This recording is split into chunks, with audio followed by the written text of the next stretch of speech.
What's up, everybody? We back up in here, HellaFlagrant, the podcast. It's your main man, HellaFlagrant DM. I'm in here with my brother, Sean B. Flagrant. We not even going to mess around. We're going to get right to it. March Madness, we in the thick of it. The Final Four, everybody's bracket's a mess. I don't care what anybody has to say. Nobody had UCLA in the Final Four or any of these other upsets. Shawnee B, what's your bracket looking like, man? What's going on over there?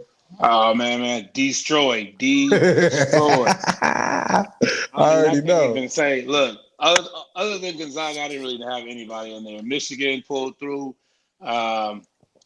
Did they? No, UCLA beat Michigan. I had Michigan. That's what I had Michigan. UCLA pulled through, beat Michigan. Obviously, Gonzaga destroyed USC. That wasn't even close. And then we had Baylor capping it off. And who was that other team that's going there? Houston. Shoot. Oh yeah, I didn't have that. you don't watch enough University of Houston basketball. Come on, man.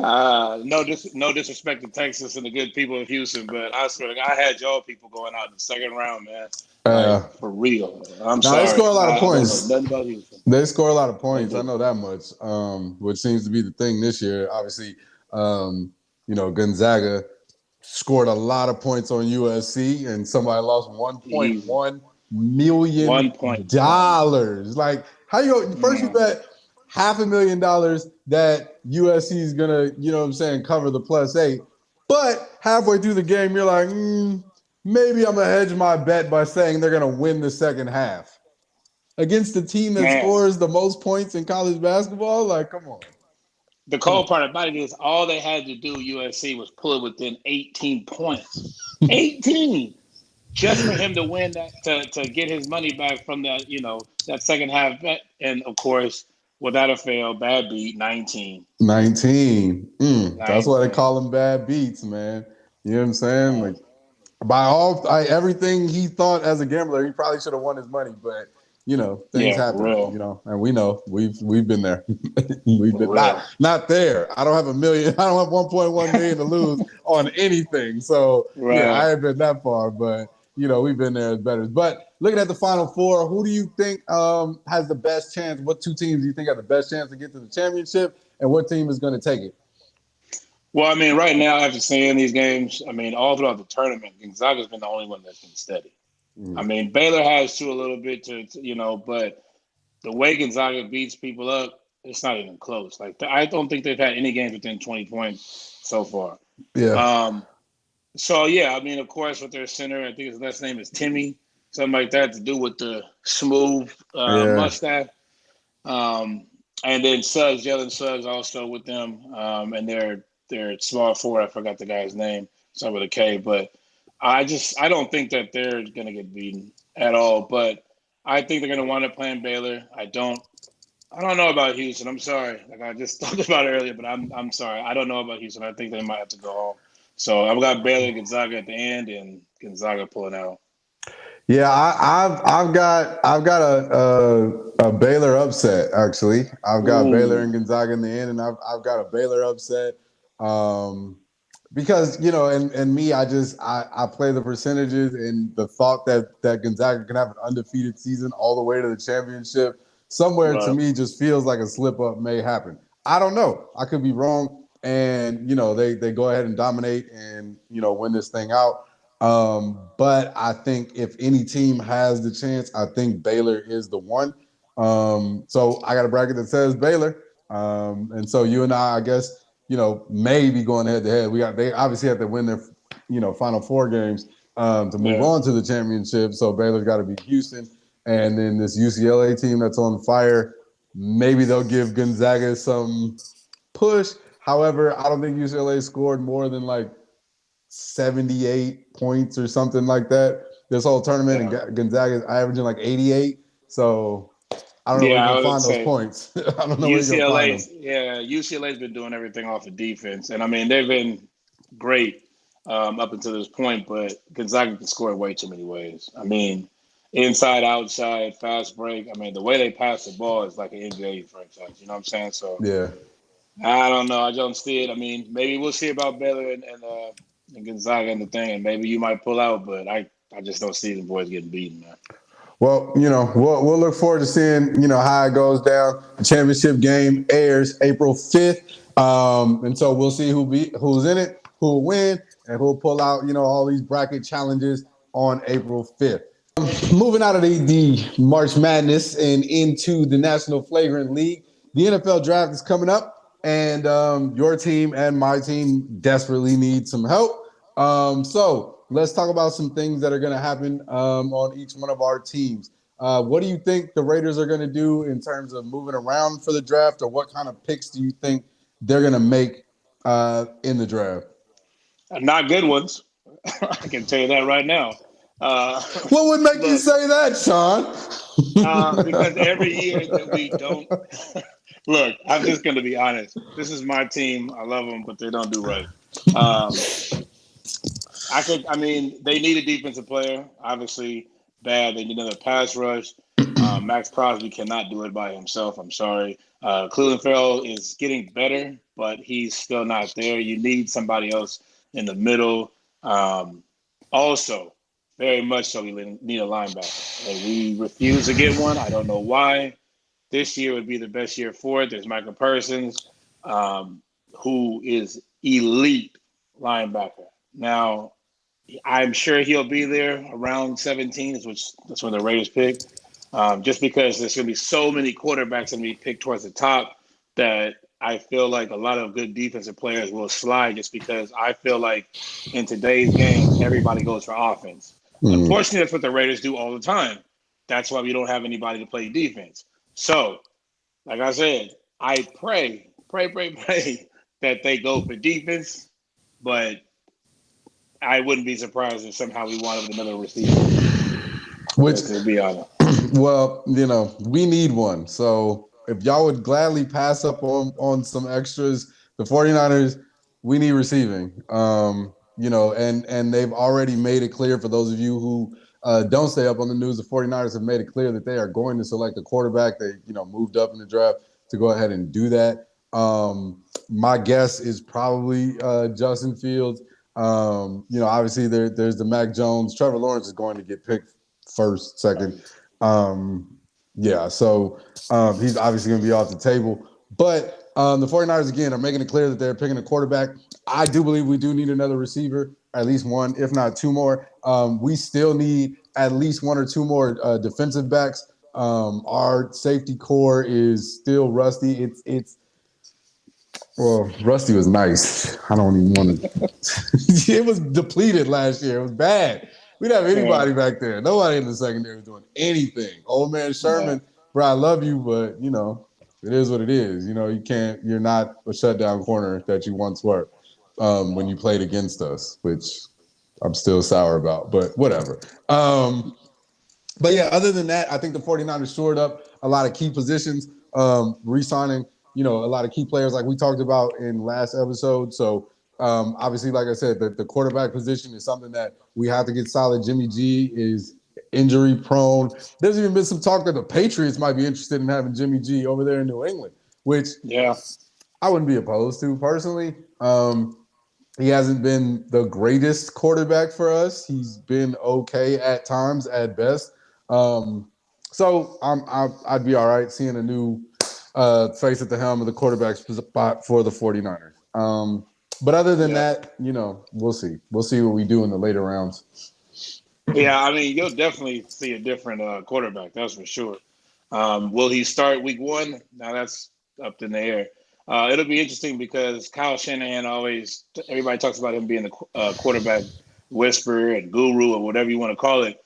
It'll be interesting because now he actually gets to draft who he wants, as opposed to getting somebody like, even though Jimmy G was traded over, it wasn't somebody that he groomed up and made, kind of in his own image or the way that he wants him. Right. So it'll be interesting to see what Kyle Shanahan and who he picks, whether it be Mac Jones, Trey Lance, Justin Fields, who I would hope, that they pick, or even Zach Wilson if for some reason he falls. But 49ers don't expect Trevor Lawrence because he's gone. He's gonna be gone for the first pick. So yeah. But so we'll see. There's some other interesting things coming on around the NFL draft. We'll probably have at least one or two more episodes before then, where we'll get deeper into draft and maybe even do a mock draft, who we think is gonna land where, based on the top 10 teams and things like that. So make sure you guys stay tuned for all of our NFL draft news and moves as they go along. Getting out of that, still staying in the NFL. Obviously, a story that is a continuing saga, and is all the drama of daytime soap opera, Mr. DeShaun Watson, and his now, what are we at, 21? I think there's 21 accusers who are attempting to come forward in regards to sexual assault charges against DeShaun Watson. One of the issues that a lot of people are having with this whole situation is that there has been no evidence brought forward. Now, the attorney in the case that is representing these women has recently made it public that one of the reasons that he has not presented evidence is because he feels like there's some corruption, collusion, conspiracy going on with the Houston, Texas Police Department, the Houston Texans football organization, and even possibly DeShaun Watson. And he feels like there will be a cover-up if he introduces his evidence. And so a lot of people are like, nah, you don't even have evidence. You're just saying that to try to delay, to try to create or get some evidence. I don't know. It's crazy. It's a mess. I don't really want to have an opinion about it. But I just, we're the flagrant foul, so we have to address it. Yeah, I mean, look, I hope DeShaun Watson is cleared of everything and that this is false accusation and something just to tarnish his reputation and everything like that. But I'm just going to be 100% honest. A lot of stuff is going on that I wouldn't really suspect from a NFL starting quarterback. Right. Quarterback is the person that leads the team. That's pretty much the direction. Everybody knows who Tom Brady is, Aaron Rodgers, Patrick Mahomes, and so on and so on. Whoever, Derek Carr, Jimmy Garoppolo. These guys are the faces of the franchise. DeShaun Watson is that. A lot of situations where he's getting all these massage therapists and people to work for him. If you're up at 21 now, there's a problem somewhere. And I'm not saying that DeShaun Watson is doing what he's doing. I don't know. But the communication, something's going on. You're not doing things the correct way, I would think. Yeah. In terms of handling situations. Personally. This is me personally. Yeah. On DeShaun Watson's side, his lawyer is claiming that there's 18 women that have evidence that say DeShaun Watson has been a stand-up guy and a stand-up, person to them working or whatever. Now, this is the problem with it. That's 39. Thank you. 18 plus 21 equals 39. I'm glad we passed math together in middle school. I'm really, really glad we did that. Why do you have 39 different women doing on you? You are DeShaun Watson. You will get in trouble if things go awry. And I'm sure the Texans, with you being their prized, quarterback, the person that makes the franchise go, if you needed a personal assistant, massage person, trainer, they could find you one easily. Maybe two. If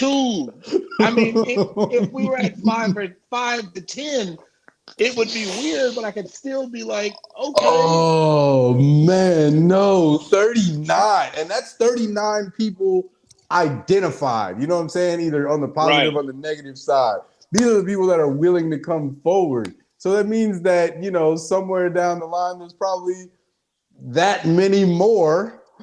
So an additional 39 that didn't come forward in any way, shape, or form.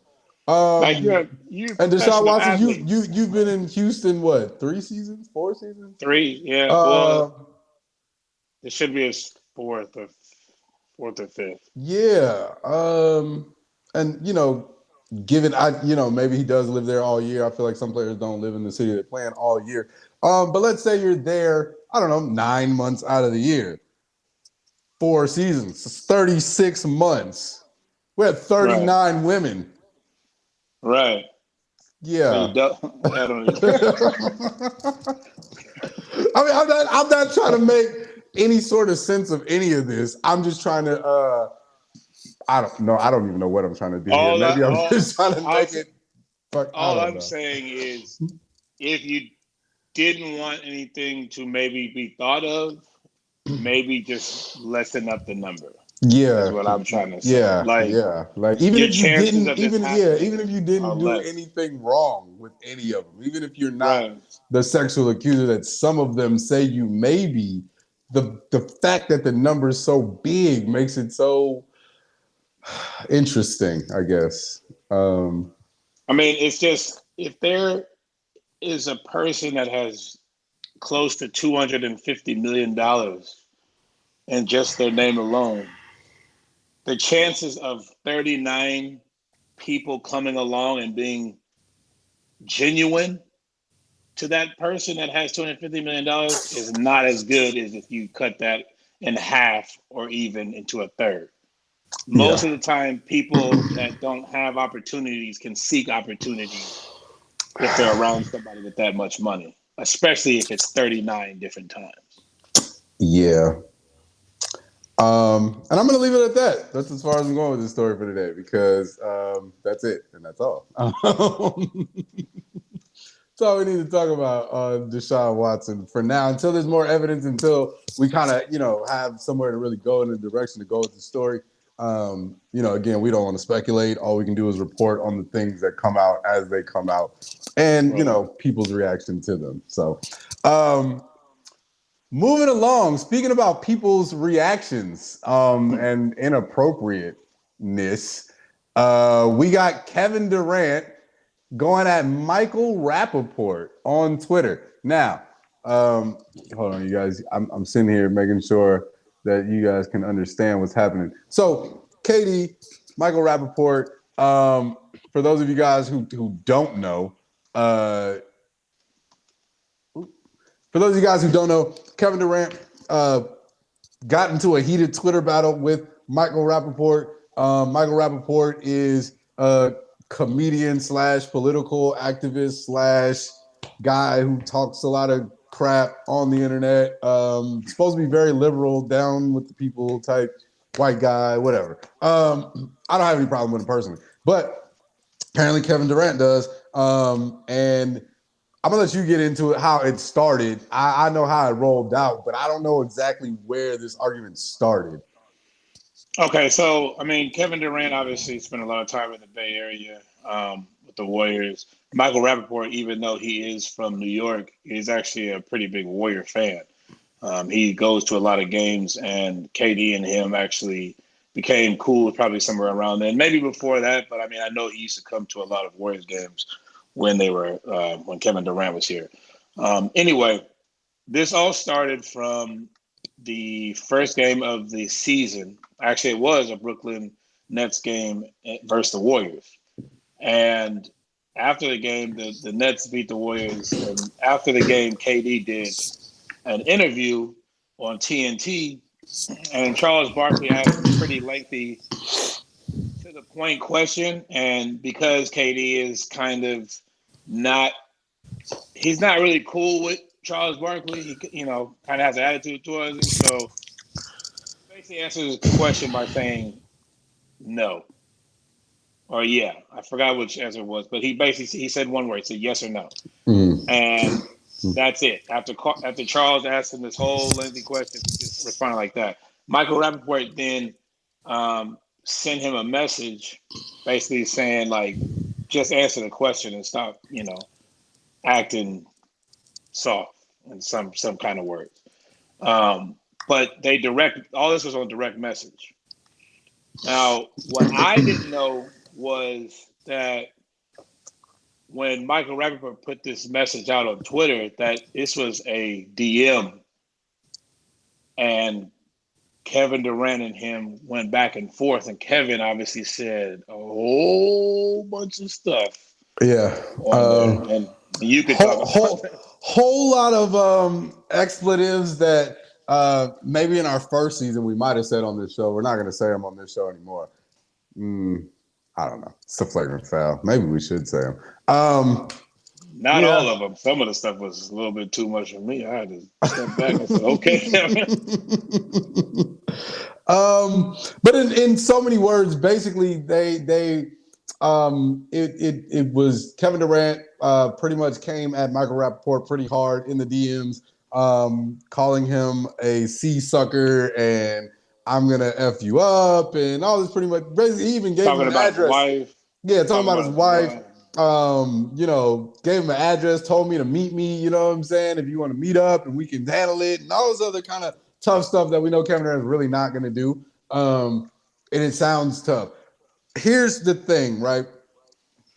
So the words as you read them, obviously they're harsh. They sound harsh. They come across harsh.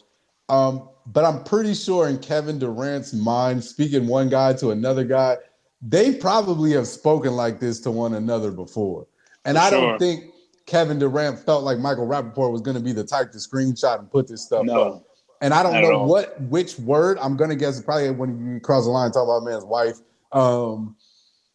Probably got you to want to go ahead and put that out there, Michael Rapaport. But I'm going to, guess that these are types of conversations that him and Kevin have had before where they have cursed at each other in this manner. Obviously, where it looks bad is Kevin Durant is notorious for cursing people out on Twitter, whether it be from his own account or a burner.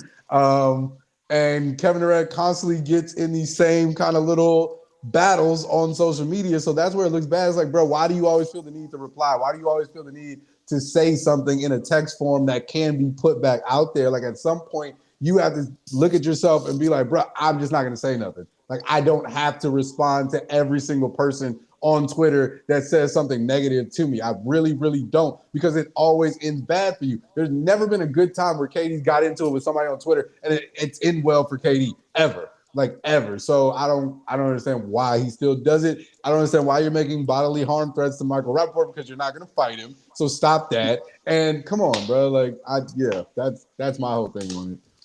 I actually think, like, the more and more I read it, and even though it's disgusting and filthy and some of the stuff that he says, you're right. They do talk like that. And I feel like even in this situation, like, I think that a lot of times when, friends will talk, like, it might be something like they might be going back and forth and they might be not really serious. Like, they might be mad about it, but I think what happened was Kevin was trying to not really get outside of being like cool with Michael Rapaport, but just basically saying, don't talk to me like that. Even though their partners, like, basically like, jokingly, but kind of in a serious way. I think Michael Rapaport just didn't find it funny that day. You know what I'm saying? Yeah. And because the reason why I'm saying that is because we all know Kevin Durant for, everything that he does in the media and how he lets things get to him and bother him and everything like that. So if you took that just part out, knowing that Kevin Durant is friends with Michael Rapaport, or was at least before this, and this was over just him saying something on TV about him not answering the question, and then he went to this extreme, that just sounds like somebody like trying to punk somebody else, but he knows he's not going to do anything. And he thinks that Michael Rapaport knows he's not going to do anything. He's just basically trying to be like, basically, don't tell me what to do. You know what I'm saying? But the reason why it's bad is because of KD's prior history and everything that he. And that's the problem. It's just like, I get what he was trying to do, but next time pick up the phone and say it, because you're always getting in trouble via text. Like, you're always getting in trouble via text. So if that's what you wanted to say, just pick up the phone and say it. You know what I'm saying? Like, don't do it in the text no more, because just assume that's the problem. Everybody, and he's probably, and again, the reason why he did, like I said, they probably have talked like that in DMs before. And so he's probably like, Michael Rapaport's not going to screenshot this and put it out. We didn't talk about it like this before. Well, just assume everybody might at this point. You know what I'm saying? Like, you can't take it for granted and just say that, oh, nobody. Just assume everybody will, and don't do it. Like, don't. That's it right there. That's the part that Kevin Durant hasn't figured out yet. He he still thinks that he can say what he wants to and thinks that people won't misconstrue it and put it in a way that they want it to be heard. Right. Like he's never been able to figure that out. Like even when he does interviews, it's anything with the media. Like he'll say something thinking that it's just him saying it, not thinking somebody will use it and run with it in a different way. And like he's never been able to get that out of his head. Yeah, no, and that's the problem with text. Like anybody can interpret reading something in their own mind, and depending on who you are, your value, whatever, if you read those words, reading them, how you internalize them, you can make it 10 times worse than the intention. And again, it's less common for somebody to record you. If you just pick up the call them, curse them out on the phone. You know what I'm saying? Like, I don't know. But in today's day and age, too many people don't forget that the camera, microphone, whatever is always on. Someone's always listening, watching. The eye is not in the sky. It's right here. Like that thing is on you. Like they are on you. So KD, cut it out, bro. You know what I'm saying? You just saw what happened to Myers Leonard. You know what I'm saying? Yeah. Come on, man. Like let's on a video game though. You see what I'm saying? Like he's playing a video game. Come on, man. Come on. Like stop putting it down in anything on the internet so that people can read. And fix your body language too, man. Like that'd be the like you slouching with your hand on your like that's gonna make people think you in a bad mood.